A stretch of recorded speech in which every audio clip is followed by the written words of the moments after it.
Good evening, kitten. Are you ready? Sat comfortably. I recommend a hot beverage, as those seem to relax your kind best.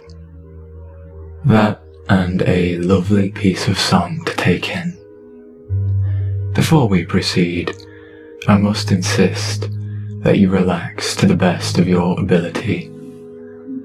After all, I can understand how hard this taxing world can be upon your weary shoulders. There are many memories that we must get through, and all for your perusal. I wonder which shall catch your eye. A fear as well known as the creatures that cause it. Arachnids embody the very essence of fright. They're also very enjoyable storytellers, believe it or not. Their many eyes see many things, after all. However, be prepared, my dear. This 8-legged predator is no storyteller. Its horror knows no bounds, yet is confined to a simple name. A name you will recognize the next time you attempt to sleep and see 6 beady eyes glinting at you from the dark corner of your shadowed room. Bessie has come to play. Ew. Oh my god. My girlfriend sat up, gripping her phone in profound disgust. I looked over, curious as to what sparked her revulsion. What is it, baby? I half chuckled as I lowered my phone, locking my eyes onto her. What just popped up on my feed, it just made me uncomfortable. Oh my god! She shouted suddenly, her long blonde hair shaking as she covered her mouth with her trembling hand. Are you okay? What is it? I think I'm gonna puke, she exclaimed as she gagged, dry heaves rocking her diaphragm. Are you okay? Worry seeped through my pores as I sat up in my recliner. After a few seconds, she settled down. I'm fine. I think, I don't know. Her facial expressions betrayed her words as the sweaty lines in her forehead deepened, her lips curled in a look desperate for reassurance. What did you see? What is it? I repeated. It was an old photo on TikTok. I rose from my seat and plopped myself down next to her, the cloth seat cushion curling around me. I leaned in close and hugged her, the warmth from her body comforting. Can I see what it was? I pressed. I had to see what caused her so much uneasiness and consternation. No! She screamed, flailing her legs up as she kicked at me. The hard rubber soles of her slippers impacted my shoulder as she scooted away to the opposite side of the couch. Tears began streaming down her reddening cheeks as she clutched her phone to her chest. Hey, baby. I just want to be able to comfort you, okay? But to do that, I need to see what you saw. No! I jumped, this outburst more vociferous than the last. Look, you said it was an old photo, right? Yeah, she sniffed. Was it in black and white?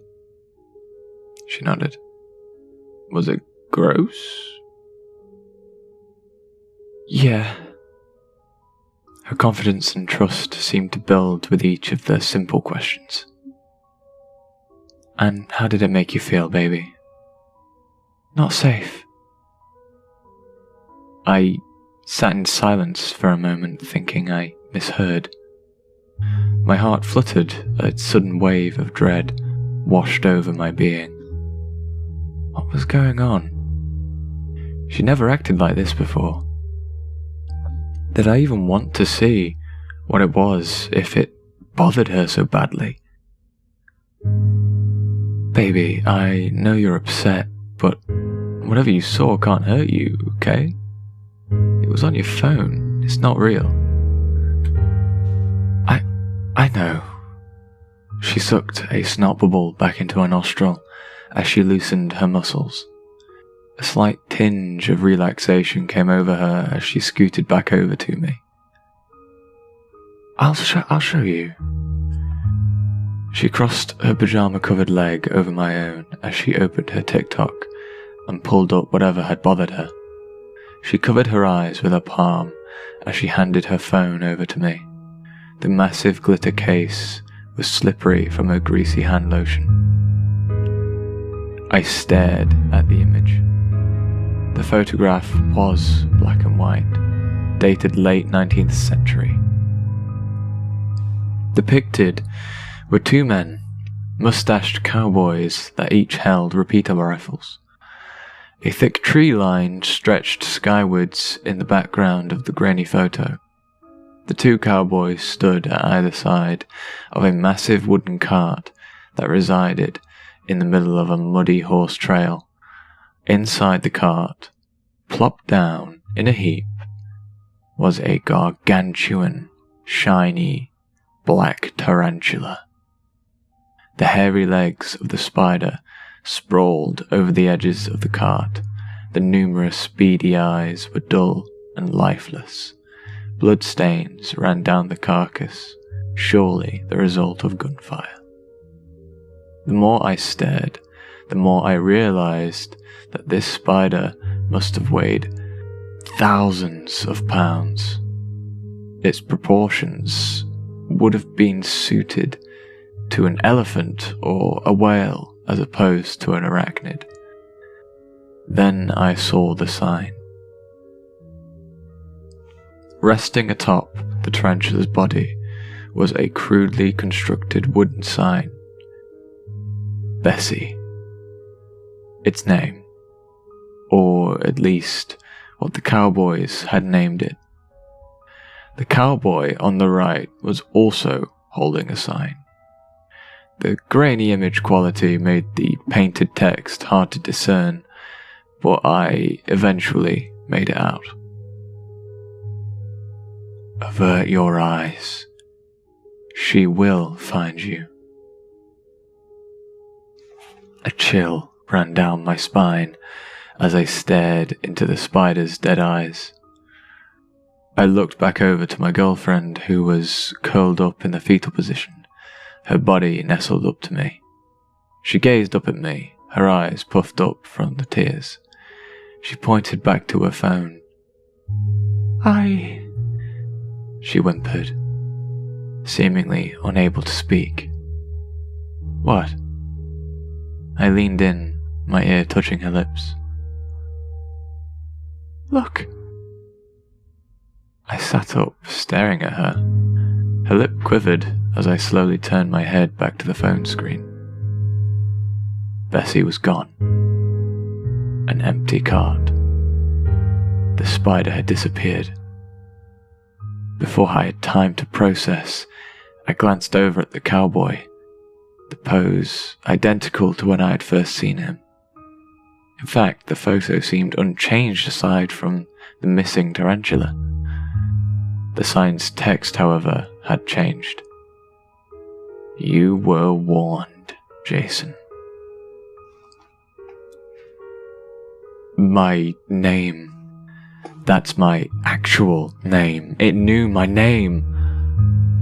What the fuck? I exhaled in shock, my eyes watering.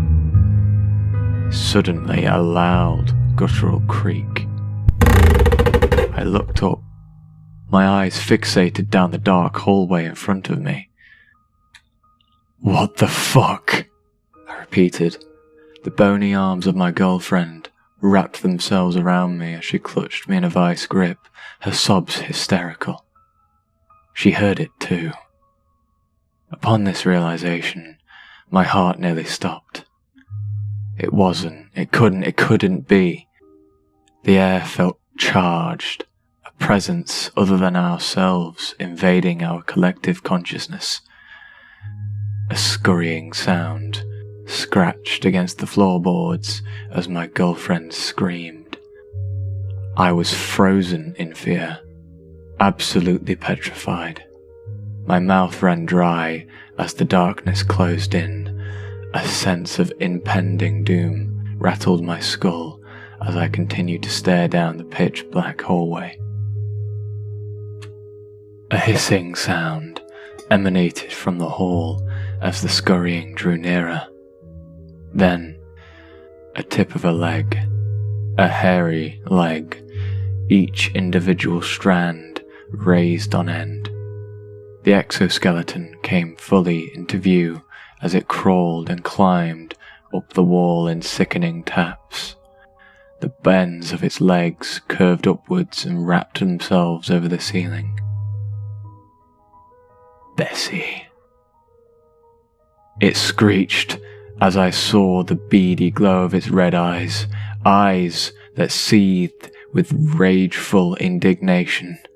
The glossy 5-foot-long fangs dripped a gelatinous pink liquid that resembled Pepto-Bismol. My girlfriend's blood-curdling shriek agitated the creature as a massive sticky web shot out from its still hidden abdomen. The spider turned its massive orifice as my girlfriend's legs became entangled. She clawed and grasped at the sofa as the arachnid pulled her towards its sword-like fangs. I reached for her hand, but came up empty as the screams pounded my ears. A spray of crimson and a horrific bone-splitting crunch filled the room as I scrambled to my feet. Bessie's barbaric devouring reached a climax as its feast showered the walls in sheets of red. The spider's high-pitched wails and hisses intensified as it swallowed what was left of my girlfriend, my love, into its pulpy mouth. The slurping sounds roiled my stomach as I backed away, slowly making eye contact with the beast. Bessie looked at me, and, after pondering a moment, lurched toward me in one explosive jerk. The walls cracked as I ran out of the front door and into the rain-drenched street, my body flailing manically. The 911 call I placed was hysterical and full of inept blubbering. Eventually, the operator calmed me down enough to make sense of the nonsensical. The police couldn't understand the spider webbing, and honestly, it was the only thing that ruled me out as a homicide suspect. The house was empty, which was fortunate since the foundation was broken beyond repair. I was an inconsolable mess. The love of my life, brutally slaughtered without any forethought or hesitation. Through the tears and panic attacks, I remembered something from earlier. The sign.